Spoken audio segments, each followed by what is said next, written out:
Sajid from Bangladesh. Assalamu alaikum, Shaykh. Alaykum assalam wa rahmatullah.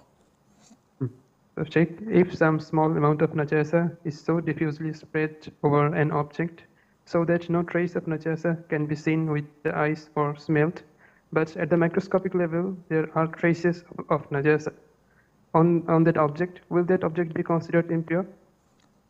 Is your mother alive? Yes.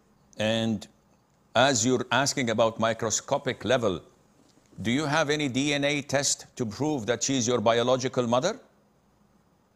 No, Shaykh. So can we assume that she adopted you and found you at the steps of the masjid, and hence she's not your biological mother, and you should not hug her or kiss her or be alone with her? No. Why? Because it is assumed that she is my mother. See, again, you are not using the same analogy. Nobody goes and takes samples and gives it to the lab to analyze if they're on a microscopic level traces of impurity.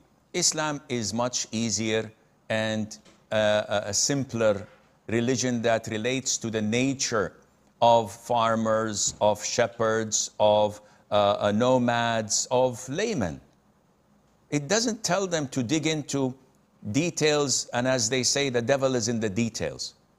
Something you can see, something you can prove is najis, then it's najis. You can't see it, you can't prove it, you can't smell it, khalas.